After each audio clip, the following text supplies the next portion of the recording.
set this up. Wait.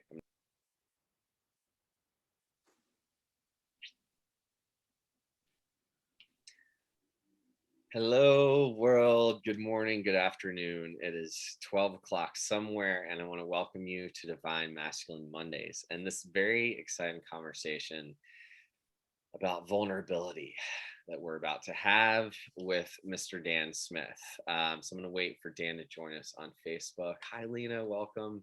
Hey, Joey. Good morning, everyone. If you're just joining us, let us know where you're joining from. And it's one thing that you're grateful for today. So just let us know where you're coming from. And as we wait for Dan to join on here, there we are. So we'll just turn our phone volumes down. Dan is someone who I've seen. Welcome from London, Lena. I see you. Dan is someone whose content has just, I'm grateful for some algorithms. It's come up in my life. It's popped up. I've loved it so much that I share a lot of his content. I've been inspired by him, and it was really exciting to have a conversation with him. He's a coach who helps men and women break through. And actually, I'm going to let him talk about that. But I'm really interested in this. I asked Dan what he wanted to talk about, a topic around masculinity. And one of the things that came up, and this isn't a gender conversation, right? But it does come up a lot with men and everyone, but that's vulnerability. Something that I think terrifies a lot of people, and yet is the work I do with men every day, because I see that is like the access to everything, that when we can open our hearts, that there's just so much power there. And yet that's the very thing that terrifies most of us, especially adults. And I think as we grow into adults, we stop being vulnerable, for whatever reason. So anyway, we're going to talk about vulnerability. If you have questions along the way, please ask them. Please let us know what resonates and comment. And without further ado, I'd like to welcome Mr. Daniel Smith. Hello, Daniel. What's up, brother? Quick, before we go on, just continuing the technological challenge. Yes. Instagram Live won't let me turn my volume all the way off. Are you getting feedback, or are we good? We're good. Perfect. Excellent. Yeah. So where are you coming from today?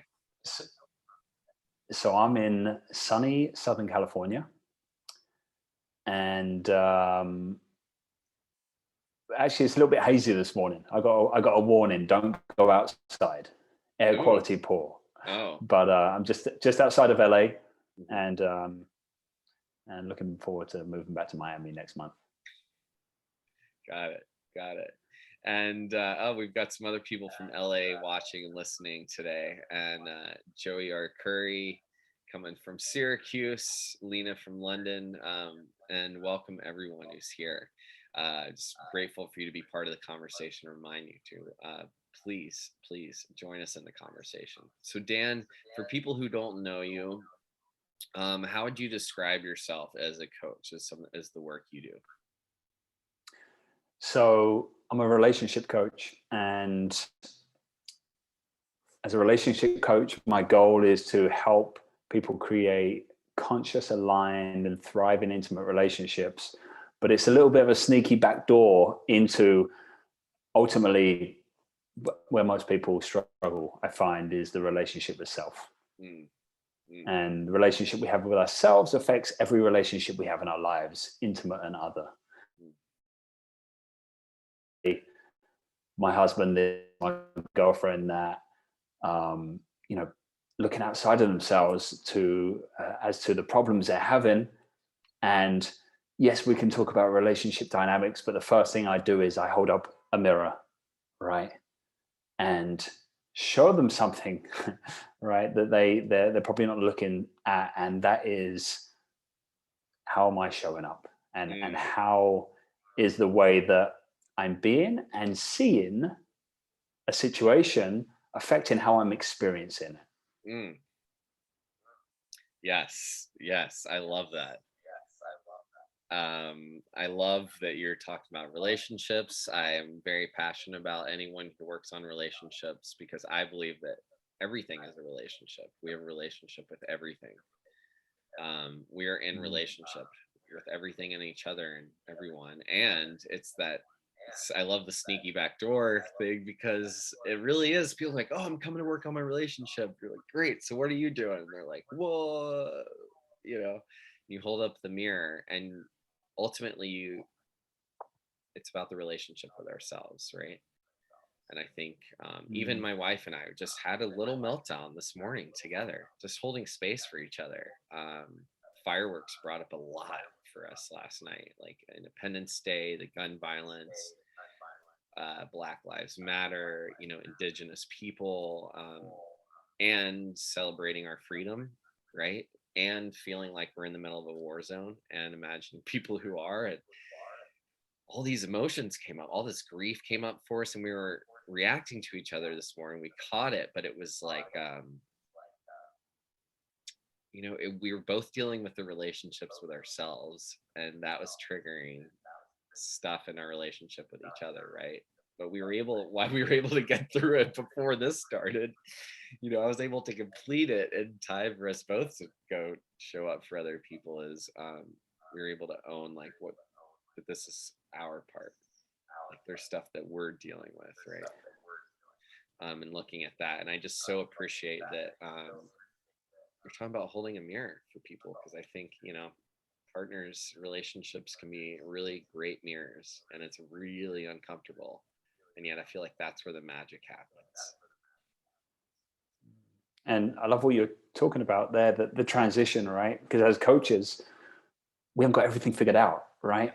And we still get to go through our stuff, right? Sit in our own mess. Mm-hmm. And if we've scheduled to jump on Instagram Live, Zoom, Facebook, wherever we are, we've got coaching calls, right? We've got stuff going on where we have to show up for others, and we've got our own lives. So sometimes those those intersect in a way that proves can be challenging, right? Because we've got to be showing up in our strength for our clients.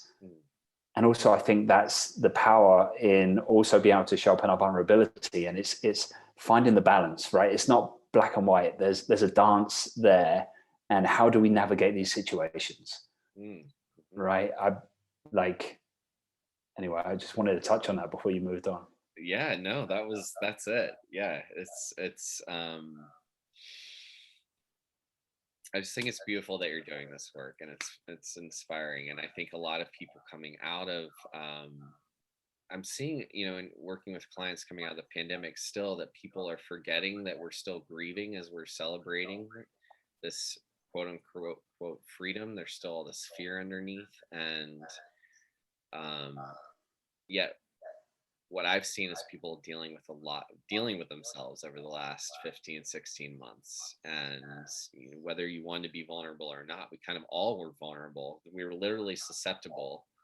Our nervous systems, our bodies were susceptible to some kind of really intense virus. And there was a lot of fear. And so I think, yet I also saw people starting to deal with emotions and ask for help. And so I'm just curious what you've seen in how vulnerability has made a difference for the people you work with, like coming out of the pandemic, and if you notice any of these things I'm talking about as well. There's a lot going on right now. Yeah. Right. There's been a lot going on, and whether it's a lot of fear, right? A lot of fear around not just, if someone's afraid of the virus, someone else is just afraid of someone else's opinion about the virus, and how the worlds collide, right? Getting the vaccine, not getting the vaccine. It's become very emotionally charged. Seeing some crazy stuff on the internet, right? If you don't get vaccinated, you're selfish, right? And then comments. And so there's a lot of stuff coming up, and that's as well as people losing jobs. How do I pay rent? Um, and then I'm very fortunate and blessed that, you know, Claudia, my girlfriend, we lived together through the pandemic, but nothing really changed for us. Mm. We were already living together at home 24/7 before that. And so nothing really changed for us, but I'm just coming now as we're speaking. I'm thinking about, wow, in the past, right, before I'd done some of this deeper healing work, how would it have been living through a pandemic with some of, where I was in the past in some of my relationships? Um, and and then thinking about what's been happening in the homes in America Mm-hmm. for the last 18 months or around the world, right? And so, with my clients, it's all of that. It's all of that, right? Clients that have been at home on their own, struggling with these four walls Mm-hmm. and not seeing the outside world, not interacting. Um, I've had people that are afraid of, they don't really want to get the vaccine, but now the people around them are saying, when are you going to get the vaccine? When are you going to get the vaccine? So there's just a lot going on, and it's such a wonderful opportunity, right? I think that's what it comes down to, is recognizing the opportunity and recognizing that what's coming up to the surface is stuff that we get to heal and work through vulnerability. Mm. And this is where the power comes in, right? This is where the power comes in, because any emotion that's in is usually something that's suppressed from our past. And first step is the awareness, right? I can go back to a time where an emotion would come up and it was like a switch. I became the emotion, right? There was no sense of self. There was no separation. I couldn't observe it. And so when we have an awareness of something, and this is the mirror that I put up, because when we're looking outside of us, whether it's pandemic, Donald Trump, my girlfriend, boyfriend, this, that, and the other, even though there might be not an awareness of what's happening, it's, if I make the problem out there, then I'm not the problem. And therefore I don't need to sit in this seat of vulnerability. And therefore I don't need to be uncomfortable. So I'm just going to look to point the finger, place blame. And it could be, right, simply, oh, I'm struggling because I've got no outside connection. Mm-hmm. Right? There's always, I'm struggling because I feel this way because. And that's where we can either go through a massive healing and transformation, which will ultimately set us free, or remain the slaves of our emotions, give our power away to our emotional states, and sit in the seat of we're going to keep re-experiencing these pains, this inner turbulence for the rest of our lives. It's going to keep being triggered by everything around us until we look in the mirror and say, maybe it's not the pandemic, Donald Trump, Pfizer, my ex-girlfriend. Yes. Maybe it's something that I get to take responsibility for. Yeah. I think you said, wow, you said so much there. I would love to comment on there. May I jump in? Yeah, go for it. Yeah. So, like, I was just talking with someone the other day who really wanted to work with me. And he said, just his whole life, he's been an outsider, and he just can't break it. And he's so lonely, and he's moved to a new city that he thought was going to be the place. And like his body's breaking down, and he's tried all the things, and like he was just asking for help. But anytime I actually, offered or asked questions to held up a mirror, it was like, no, no, no, no, no, no. And I'm not a victim. And, you know, it's so hard when we are struggling, I think, in my opinion, in my experience, to think you've already like, we're so good at beating ourselves up, and then you're like, oh, so I have to look at like my part now and take on more. I can't handle anymore. And I've even personally in the past, and I've seen with clients, been in relationships where I've even found someone who mirrors the way I treat myself, that negative way, right? Because even the fear of letting all that go, like it's like we get attached to, I see attachment to needing to beat ourselves up, and yet that is, for me, was the ultimate out to not have to take responsibility. I would beat myself up more than you ever could so that I would always be the victim. And I had girlfriend, a really amazing, powerful woman who I tried to be in a relationship with to save me, say, I am not your lifeguard. You have got to swim yourself. I cannot swim us both. If we were drowning, like, you're pulling me down. And I really did not appreciate that feedback at the time, because she called me out on some stuff. She said I was like manipulative and a victim, and I thought I was like, what? I'm the best man ever. Like, I wear my heart on my sleeve. How could you? And it was I was just so attached to my victim mentality that I couldn't even see it. But years later, I went back and I thanked her.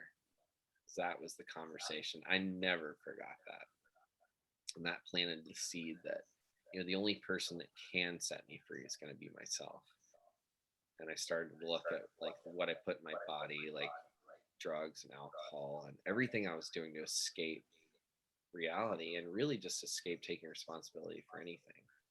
And I see this with so many people too. And um it's that thing, like our light, not our darkness, that most frightens us. Like, we know how to beat ourselves up, we know how to suffer, like the human suffering, right? But I feel like a lot of people, inside of that, but going into that place, um we don't necessarily know how to shine our light fully, or if we do, we haven't dealt with the demons underneath. um so it's just taking responsibility for that stuff. So I'm just saying, like, how can we bring it full circle? uh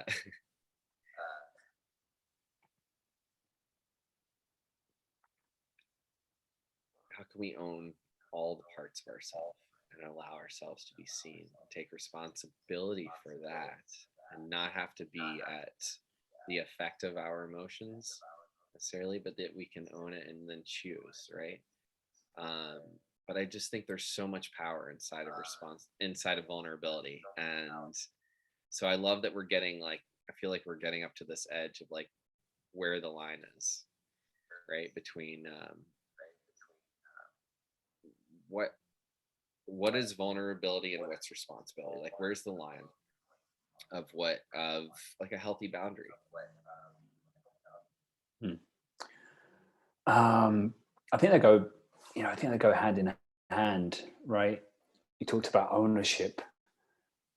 I think ultimately the first step has to be awareness, right? You didn't have the awareness until she called you out, and maybe even it took some time afterwards to reflect. And so I think the first step is, when we become aware, is acceptance.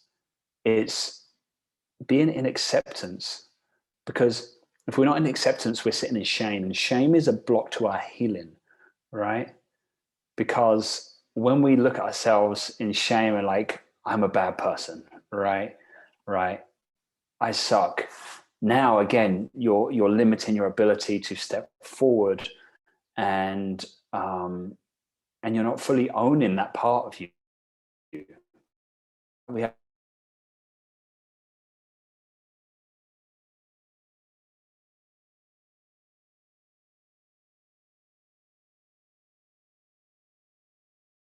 We froze here for a second. Yeah. and therefore it's about integration of those parts of, right, I'm not lovable.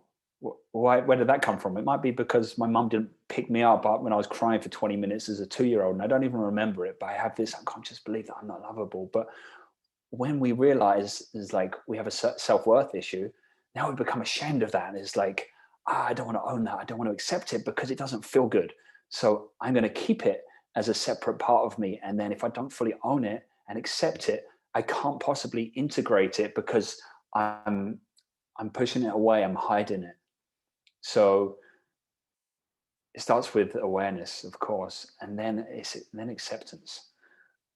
When we own it and we accept it, right? Acceptance is the start of taking responsibility, right? I did a talk about this the other day. A lot of people associate responsibility as like this negative thing from childhood, like take responsibility, Right. right? Parents, school teachers, take responsibility, right? Responsibility is two words. Response ability. I have the ability to respond in every situation, how I'm going to think, how I'm going to feel, how I'm going to act, Mm. right? How am I seeing this? What am I making it mean? We get the ability to choose when there's space. And that is how we step into vulnerability, right? Is being able to show up fully as our, I say true authentic self, but the self that we're experiencing right now, right? There's a true authentic self underneath all the traumas and the fears and the wounds and the limiting beliefs. And then there's this self that we're experiencing right now. And if that truth is, or that current perceived reality or trauma response is, I'm really scared right now, owning that, right? It's okay that I'm scared. It's okay that I feel this way. It's okay that I think that I'm ugly, not loved, stupid, well, whatever this inner critic that we have is telling us, it's okay to feel like that. Now, what am I going to do about it? How am I going to respond? How am I going to take responsibility? And how am I going to learn? And this is right. There's no roadmap.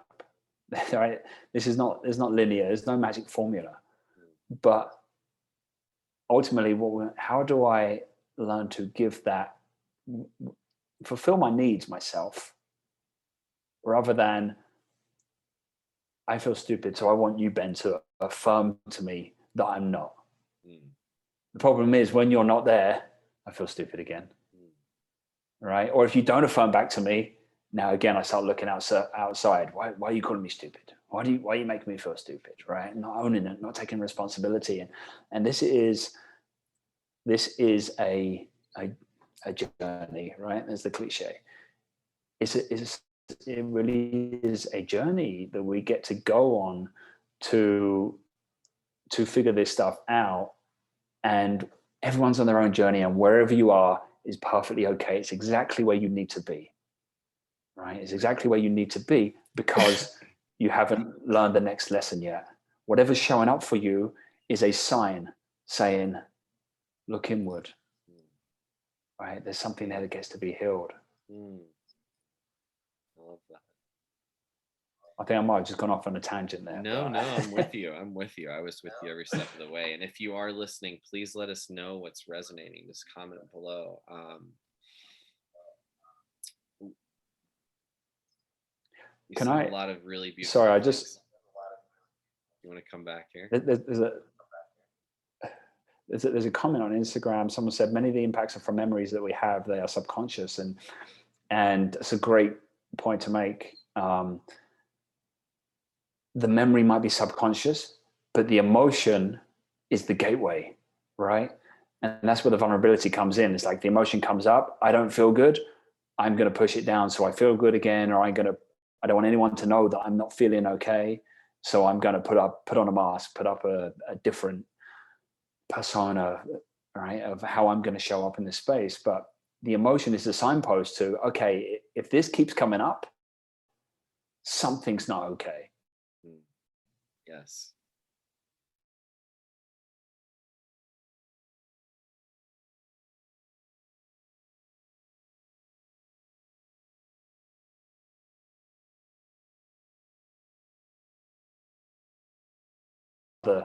Had a trauma that drowning, right? And that gets passed on through generations. So ultimately, taking responsibility is, there's a pattern here, right? And right, if you keep having the same problem with every partner you meet, it's probably not them, right? And so I'm going to commit to my own healing and figure this thing out. Just wanted to catch that. Yeah, I think that's great. So that's Pat Graham, who actually did the Lions Den with me, one of my men's groups, and we talked a lot about childhood, about relationships and those attachment styles. And I think you said that really well, Dan. And you talked about just, if we're willing to look at it and look inside and say, there is, I'd mentioned that client earlier that it felt like such a victim in his life. And the common denominator is ourselves, right? And that can feel scary to have that responsibility, but that is like the freedom, like you said, like we get to work with it. Like it's a gift. It's a privilege to even have these thoughts, right? It's a privilege to even be able to have these conversations. And so if we have that awareness, then with great power comes great responsibility. But if that responsibility is just getting to sit with ourselves and learning to listen to those feelings and own that a little more, that's the greatest gift that you can give every relationship in your life, is giving yourself that time, right? Because if you're, what I see with a lot of men is trying to stuff those things down in order to, and women, oh my gosh, to carry the household and to take care of the children and and their husbands and their jobs. And I don't know how they do it. Um, to have to stuff those things down in order to barrel through, right? And yet those are the places, that softening, that actually where we can fill our well and do so much of that healing. And that can be really scary. And that's why I think it's so beautiful to have, that there are coaches in the world, and that they're qualified coaches in the world, um, like Dan and myself, who are holding space for these conversations. And so you don't have to do it alone. Because for me, luckily I learned to ask for help at a very young age, but I learned that that's something that is very rare in this day and age. And I think that's shifting. So I'm always curious at how we can teach men that it's okay to be more vulnerable, and that we can teach, because women still have to survive in a workspace that's very patriarchal, and in places that still has this toxic male energy. So I think if we can work with the men, that it ultimately will also help the women, because then they won't have to try to fit into our constructs. I'm speaking in sweeping generalizations here, but we've got to free each other. And I think it's just giving ourselves the space to be vulnerable. And I think women in general have more permission in society to do that. But no matter what your gender is, it's important, I think, to nurture these conversations and just to hold space and talk about them more. Yeah, I think there's, again, the pandemic's just brought up so many things in. Yeah. It's like there's one way you look at it, it's like the collective consciousness is expanding, Right? And then you look the other way and you're like, oh no, maybe it's not. Like it seems like something else is expanding divide, also. right? This polarity of life. And I think, again, it comes down to vulnerability and responsibility. Is like, what part am I playing, right? And an organization I'm a part of, right, they say, my healing is your healing, and your healing is my healing. And when we heal the world, right? Right. When we're vulnerable, we give the next man an invitation. It's okay for you to be vulnerable. Right. So first, it's always, I remember when I first got into coaching, personal development, it's like, I want to change the world. I want to wake everyone up whilst I was deeply asleep. Oh man, that's right. It's recognition. I just remember when I started, I'm like, I was like, oh God, I have a lot of work to do. Yeah, I watched the Tony Robbins YouTube video, and I thought I'd solved, I thought I had all the answers to the world's problems. And it starts with us. It always starts Mhm. with us Mhm. and relationships, especially intimate, and also our friendships and our family. But as we take responsibility, and it all starts with vulnerability, right? The topic of this conversation. Because if we're not vulnerable, right, we're not getting to the depths of our psyche, right? Everything. And therefore we stay at the surface. And therefore, right, I'm wearing my mask, you're wearing your masks, and there's no authenticity, there's no transparency, and there's no room for healing. Um, and yes, men are more guarded than women. Like I just have like consultation calls with women. It's not even a coaching call, right? It's just to see if we're a good fit to work together, right? And 2 minutes and they're breaking down and crying and opening up. And then some of the guys just like talking to this white wall, right? It's just like everything's pushed so deeply down. Mm. And I, we get to take responsibility, but right, we rise together. There's so much power in the collective, right? I love that you had a lion's den because, right, by you showing up and right, leaders go first, right? It's like leader. How do I show everyone in this space and hold this container of vulnerability by saying it's okay, it's okay. I struggle too, right? Yeah. Yeah. Yeah. Beautiful. Yeah. Thank you for that reflection. Dan, I'm dying to know. We have a lot of female followers. I do as well. I've chosen to target men because I feel like that's like for me, the niche that I feel like I can serve best, but I love working with everyone. And so many of the questions we get on here are from women, like about their husbands or their partners or their boyfriends. Um, I'm curious, like, what's the main thing as a relationship coach? You must get so many people coming at you, like, can you help this person or that person? So that'll Mm. help our relationship. Do people come to you together as couples? I assume it's probably challenge, like, rarely are both people on board if they come to you as a couple. So I'm really curious, like, what that experience is like for you. So it's mostly individuals.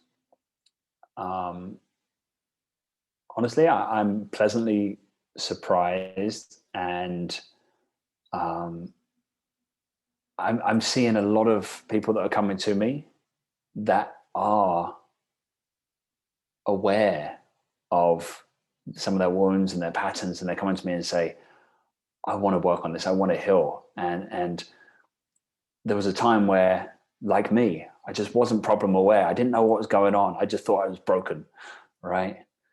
Um, and and so mostly it's individuals. Occasionally I get someone.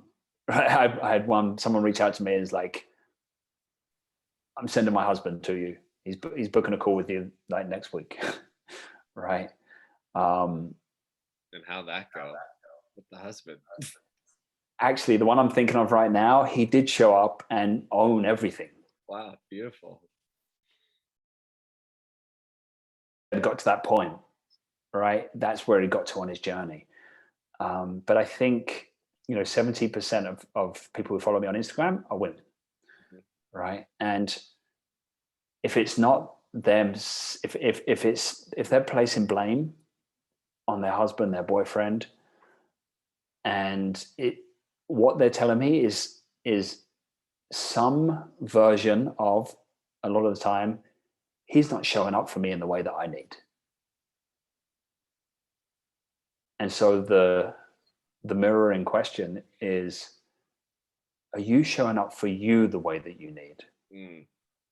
And that's when it's just like when you're just watching someone and you just see them having a moment, and it's like, oh shit, no, I'd say probably not. Yeah. What do you need? Yeah. I don't know. Okay, so you're expecting him to show up for you in the way that you need to meet your needs that you don't know, A, what they are, and B, are unable to even communicate what you don't know. And so basically what you're saying is, I'm drowning, save me. Mm, Right. mm, But I'm not going to tell you where I am or where the life, right, mm. or where the life jacket is. And so, and again, it's just a beautiful opportunity to bring two people together and say, I'm struggling, I'm struggling. So can we do this together? Mm. But it starts with one, right? One person starting the healing work and transformation. When someone transforms, the energy in the container transforms. And I'm honestly seeing, for the situation we're talking about, I'm seeing a lot of great awareness from people that I just didn't have, Mm. right? And that was a journey for me, because I kind of came in thinking, like, everyone's going to take a long time, and they got like the same problems that I had and the same depth of, right, everyone's got trauma. But some people, like, I'm like, they surprise me, and I'm like, oh, okay, I need to start seeing them as their fullest potential and the best version of Mm. themselves, and they can heal and change and transform, Yeah. and that my story is not their story. Yeah. Right, I often say to my clients, I'm like, I can tell in the first session you're going to do this a lot quicker than I did. And so Yeah. I'm seeing some great work that's happening between couples. But yes, I get some interesting scenarios showing up in my Instagram DMs. That's awesome. I love these. I love these. And it just so many beautiful reflections. And yeah, I was just thinking of like how many people come to me about there's something they're dealing with, and I'm like, so what's going on in, like, your relationship or the dating world? Oh, I don't want to talk about that. We'll deal with that later. Like, but ultimately, it's their time, so I won't force anyone to go anywhere they don't want to go. So, but I find if people, including myself, when we work on ourselves, that ultimately the relationships with someone else can't help but benefit, right? And their partners start noticing, or then suddenly some space opens to talk about their relationship, because they're really seeing how, once you start practicing owning your part, it literally shifts everything. If matter's neither created nor destroyed, if you start doing some positive work on yourself, you're literally moving molecules in a positive way. It can't help but literally impact the space, the energy around you, and in which you live, in which the people in your life live. Um, and Yeah, so I just think it's really beautiful. And one quick thing I'll say, I remembered on what you were sharing about, just asking, well, what do you want, right? uh, when talking with a client, and if you're not getting needs met, um, I've met a lot of needy men, and I was a needy man. I used to have women call me needy, um, and I would, one thing I say to needy men is, consider that your needs similarly aren't being met. And so, what are your needs? And can you meet those? And how many of those needs are you expecting your partner to meet? Because if you're expecting them to meet those needs, like this, you might as well walk out of the relationship now. It's impossible. No one can meet all of your needs and theirs. If you start to meet your own, right, then you give this beautiful gift. It's like you bring a breath to every relationship, and even I think just to yourself. Someone just asked, can we do synergy jewelry yoga mama, love it, can we do relationship work alone? I mean, to me, that's it. Absolutely. I do relationship work by myself every day. I get up before my wife, I meditate, I work on myself. And yeah, you can do it single or not, I think, for sure. Like, this is the work, right? Like, any type of work you do with yourself is relationship work. And yes, you can do it with a partner. If you can do it with a partner, I think it's awesome. If they're willing, like, yeah, go for it. But ultimately, I think a lot of it is our own. What do you think, Dan? Yes. There's great power in a couple doing relationship work together, but you can only access that once you have, once you do that self work, right? Difficult conversation. If I always say to practice having difficult conversations, right, with your partner, and lean into it. Find where's your edge, and just say something that you're not maybe wouldn't normally say because you're afraid of a reaction and how it's going to make you feel. What you're afraid of is what the emotion that's going to arise for me in that moment, right? So great, if you've got a partner that's going to bring that up in you, then broach that subject. But that's self work, Mm. right? Now, how do you do that without the partner? And this is why I love intimate relationships as I was going to say a vehicle for healing. I don't want to call it a vehicle, a container for healing, an opportunity for healing, Yeah. because they will trigger something in you, right? Your stuff, right? Reflecting back your stuff Like on a pouring gasoline consistent, on a fire on a consistent yeah, basis.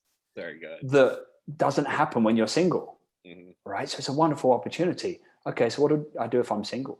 There's so many things you can relationship work, right?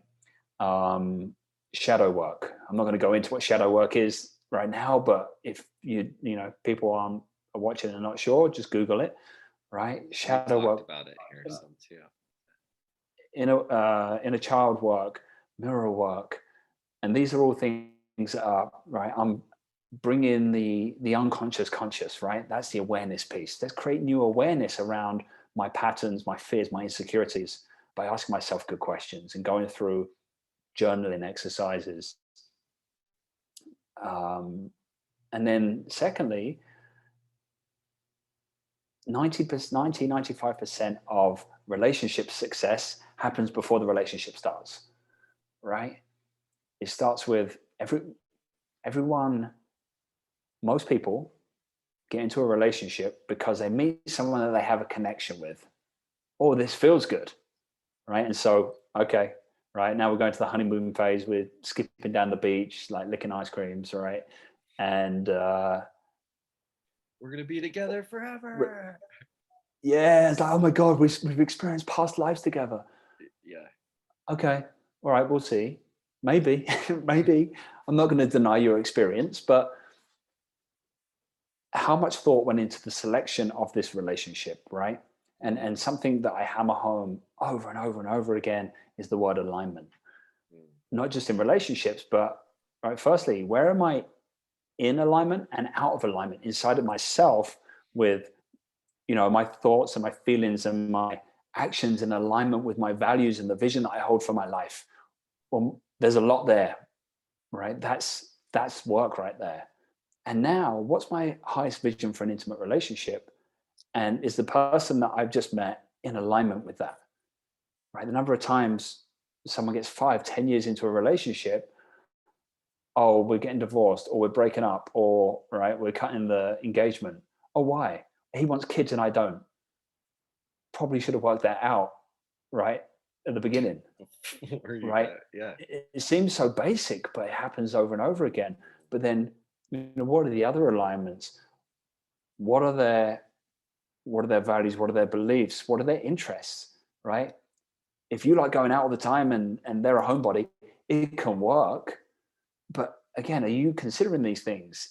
Will that work for you, or will it not? Oh, it works for me because I like spending some. It gives me my alone time. Oh, it doesn't work for me because I want to spend time at home and they want to go out. Right?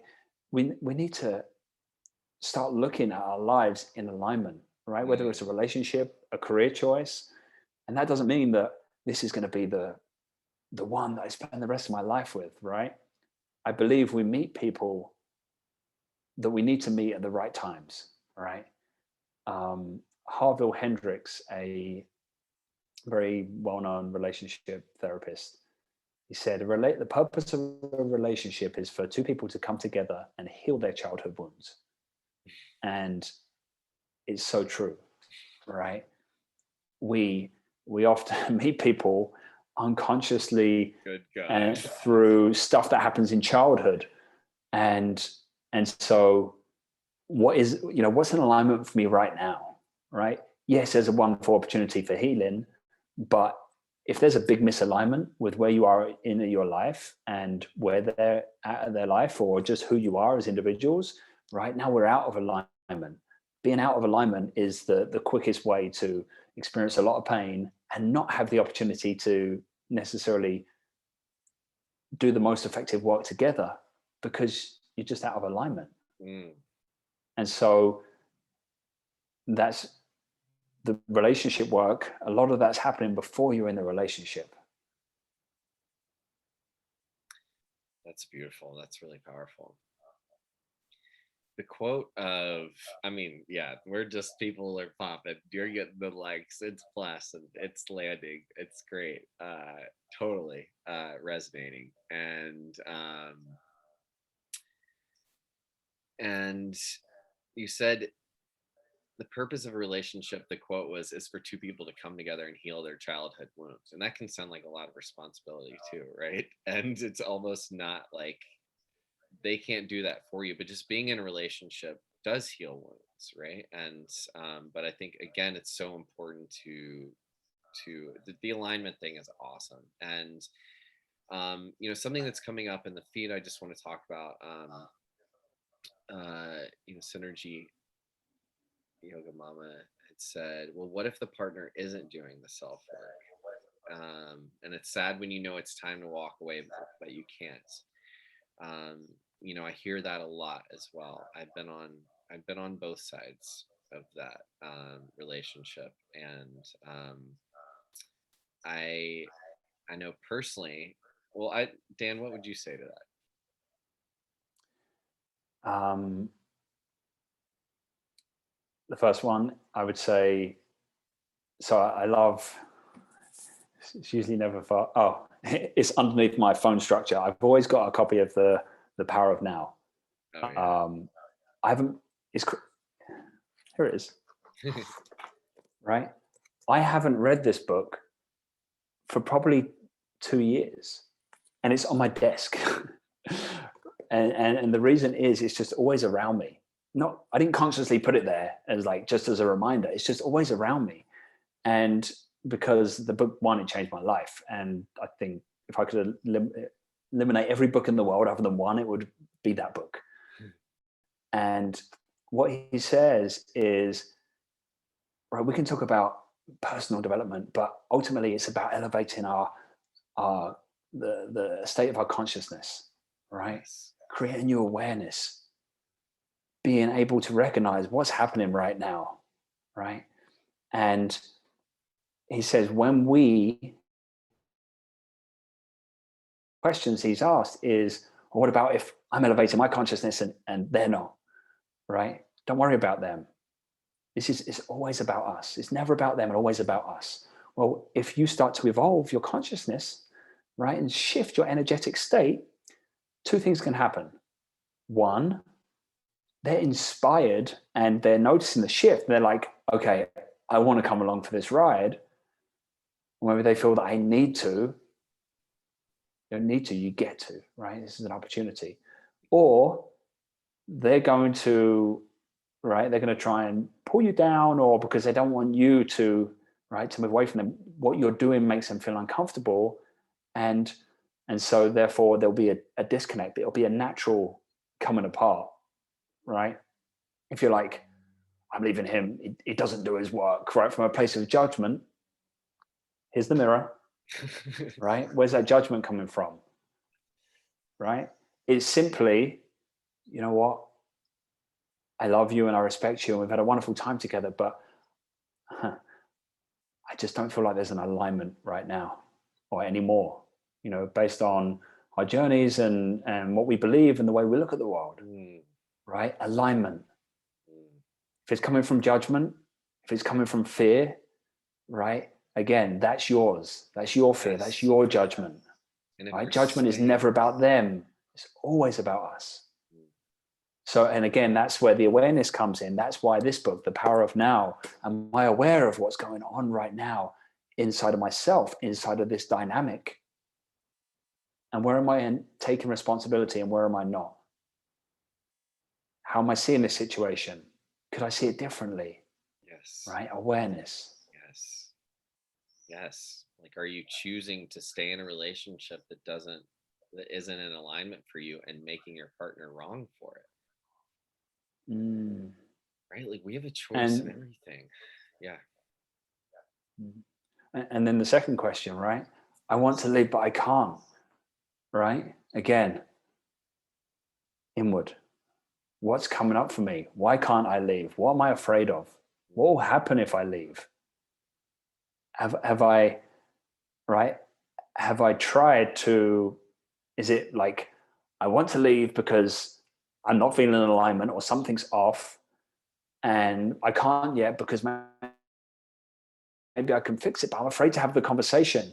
Again, don't lose yourself in the relationship. What's coming up for me right now? That's where your work is, right? What's coming up for me? I keep pointing here because most of my tension comes up in my chest. That's where I feel it. If I'm feeling like something's off, is here for me. Um, and so there's your work. We're thinking so much about the relationship. Oh, but this is not making me happy, or I want it to make me happy, or I don't want to waste my time here. You're never wasting your time. If you're there, that's because that's where you need to be. This is about inner freedom, right? I get to heal the part of me that is feeling that's in the struggle right now. Because if I don't, I'm going to leave this relationship and it's going to happen in the next relationship because I didn't, it's like a Rubik's cube, right? I'm trying to, a Rubik's cube, right? It's coming the other day. I just remembered again, right? What are you doing with the Rubik's cube? Coming into alignment, Mm. right? So you're trying to figure this thing out, and figuring that out looks like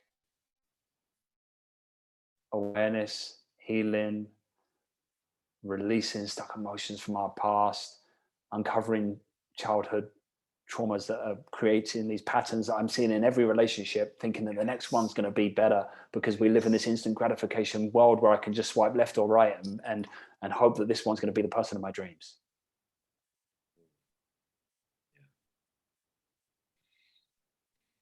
Yeah. Yeah. So much is resonating for me. I'm curious if it's resonating at home.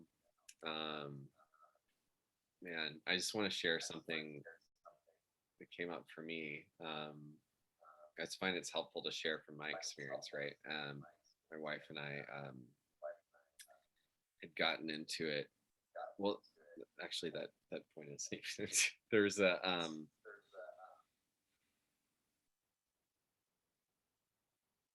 right. So I'm just gonna let that go for a second too. Uh, I want to keep moving this forward, and I thought this example was going to be great, but I realized it's not. So, Dan, I just want to thank you, and I'm just sitting with this beautiful work that you're doing and holding space for people as a relationship coach, and this reflection. And I remembered you saying there's one other thing that came up, and that was the when feelings come up over and over again, they can be signals like signposts, right? And relationships can be that. If we see the patterns over and over again in every relationship, there might be, a common denominator. If you or those things that are coming up, like those feelings can be such great signposts, right? Like if we're angry all the time, that maybe a boundary is being crossed, but maybe we're not taking responsibility for our own boundaries and claiming Mm. those, right? And that's that responsibility part again. Um, whatever those feelings are, that if it's coming up in a relationship, like resentment, right? When we work through resentment, so much of it is our part. Like resentment is said to be like drinking the poison, expecting the other person to die. It costs you so much more energy. They don't half the time they're not even aware of it, right? You're carrying this around, so you have permission to unload it. And I also heard a relationship counselor once say, she said, I found in my experience that relationships will work as long as both people are willing to work. Um, as far as alignment goes, if someone feels really complete and they don't want to keep working and you feel like you do and it's not working for you, then right, that could be a great answer. um, and I think some of the beautiful work that you talk about is before relationships. And I want to invite the idea that you can even do this while you're in a relationship, that you can start declaring, writing, meditating on what you want in a relationship. What are your needs? And you can even transform that inside of a relationship that you're in now. My wife and I, the reason we've been together 8 years now is because we continue to try to do that with each other. And we continue to just hold space and look at it, and you just give ourselves the space to do that, right? So what's resonating over there, Dan? I just totally agree, right? And I have my clients that are in relationships. I still get them to write a relationship vision, Mm. right? And for me, that's like what you were just talking about. It's like it's a big one, right? Because it's like, well, why am I going to write a relationship vision if I'm already in a relationship, right? So you can get clear on what is your, and great if you both do it, right? And not for a purpose of, oh, I see, oh, you're not aligned with my highest vision. So, Sorry. right. This is for you, Yeah. right? And to start to do some discovery about lots of things come from that. What are your needs? What are your values, right? Where is a misalignment between the relationship you two have potentially unconsciously co-created, and now I get to learn about what I see a relationship as, and now I get to learn what you see as a relationship, and then how do we co-create that and use that as a North Star for this work that we're doing, right? What does it mean to do the work? Like, I hear so many people, yeah, oh yeah, I've done so much work on myself. And I'm like, I hope my Instagram posts bring you value, but that's not doing the work, right? Yeah. Right. It's a lot deeper than that. Reading books is part of doing the work, but it's right. The real work is about embodiment, right? Taking this mental academic idea that academically, right, conceptually, and wiring it into your nervous system where it's part of who you are, right? Where I'm not in a relationship. I talk a lot about the masculine feminine dynamics in a relationship.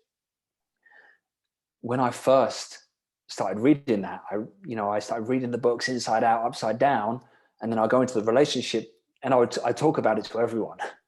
Oh yeah, there's like the masculine this and the feminine that.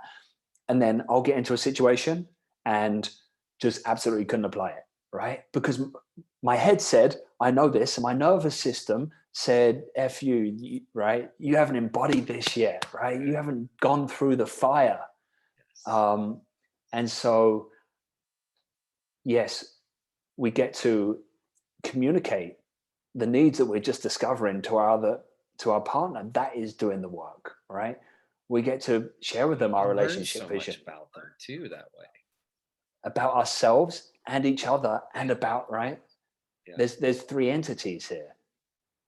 There's the self times two, and then there's the collective, and there's always a dynamic at play, right? Yeah. And I really love to just hammer this home. It's like three words. Everyone gets to be gentle, patient, and compassionate with themselves. I've been doing this work for 13 years. I've uncovered some big stuff in just the last 9 months, that I then got to communicate and work through with my girlfriend. Not about the relationship necessarily. It was some stuff about the relationship, but also, big stuff about me, right? I uncovered an abandonment wound that I had in October last year. Like, it hit me big. You'd think after doing the work 13 years, right, I might have found that out. There's always another layer, right? these things are, um, we're complex. We're complex beings. There's big complexities to our worlds. I started doing my work at 25 years old, 24, 25 years old, which means I've lived most of my life, right? Even though I'm soon to be turning 38, I still live most of my life unconsciously, right? Yeah. And so I built up all these layers, right? There's a saying about like peeling back the layers of the onion to get to the core of who we are, Yes. right? And so that takes time. Yeah. And so you're not broken. You don't need fixing, right? This is an awareness game. And Yes. doing those things inside a relationship and out is expanding our awareness. It's making the unconscious conscious. And when it's conscious, now we can do something about it if we need to. Amen to that. Yes. I love that. I love that you and everyone gets to be gentle, patient, compassionate with themselves about this. Amen to that. Can't say that enough. If I could just teach everyone that, we could just give ourselves that. Even myself, sometimes, I have to remind myself of that all the time. And the other thing I want to say inside is I have a teacher, Daniel Tuttle, who's a theta healing teacher, and he talks about creation ships and even the things that terrify his partner when he's like, yeah, relationship, you can destroy and recreate a relationship at every time. And he'll sit down with his partner and be like, would you like to destroy everything we know about a relationship and create something newly? And his partner's like, what's going on? Why are you like this? He's like, no, we could actually create newly today. That terrified me. My, my wife and I believe very importantly before we got married to sit down and get some counseling and look at what that meant to us. And we found out we had very different ideas about marriage. Thank God we figured that out earlier. And we still are working it out throughout our marriage, but we actually are creating it. And one of the things she said is, I'll marry you if every 5 years we can re-examine what we want. And that just used to tear, like my abandonment complex flared. Mm. When we do this work to know that we are okay, and then we can do some of that shadow work and that healing to know that, like, we don't need other people, we don't need relationships to survive, to be okay. We need these people, but that we can start to give ourselves that, then that relationship can thrive, and we can give each other that space to actually come together and say, okay, this is scary, but what do you value? And you can learn so much about them that you never knew. If you think you know your partner, start asking some questions about what they'd really like a relationship to look like. And see, because God, would you want to keep someone in a relationship that doesn't serve them or you? The amount of energy that you're both holding to do that, or could you give them the gift of being free? And you can find that within a relationship or not. I'm not telling you just to go break up with somebody, right? But these are all options of how you can just start being gentle and creating a conversation. Circling back to what you said at the beginning, Dan, just asking, dare to say something uncomfortable, to your partner, out of fear of their reaction. Speak up for what you need, because they're probably going to survive, and they might even learn something about you, and you might even, they're like, oh wow, finally, maybe there's something I can do, for those of us who are fixers and looking to do something, like, here it is. And sometimes it's just listen. You can even say, hey, can I just share something with you? I don't need you to do anything, I'd just like you to hear it. It may be uncomfortable. It's really hard for me to say, but it feels important to say. So here it goes. You can do it imperfectly. And I think that's like the height of vulnerability there, right? Because it's this person that you love, you care about so much, right? There's attachments. People should be detached in relationships. We're human beings. We have attachments, and I'm now going to say something, and the result could be that you leave me, right? There's a possibility, right? And that is, there's big vulnerability there. It's like, I'm just going to be totally authentic and transparent, because if I can't do it with you, then who can I do it with? Mm. Mm. And again, I think, holding the mirror up, can we start with ourselves? Mm. Where can we start being dishonest with ourselves? Where are we not being fully honest with ourselves? What we actually need. Mm. Well, I would love to talk about vulnerability all day with you and keep going. I do need to wrap up so that I can go be of service to some other men in the world and myself. um, so I want to just kind of bring it to a close here. And if you're still with us and watching, I would love for you to just say one thing, comment below that you're taking away from this conversation. You'll take home, and I want to say, please comment, please share this with your partner if you want. Um, Subscribe, tag someone, tag a friend. Open these conversations, and just thank you for joining us for this. We really hope that this has made a difference for some of you. And Dan, I'm just really grateful for you jumping in this conversation with me.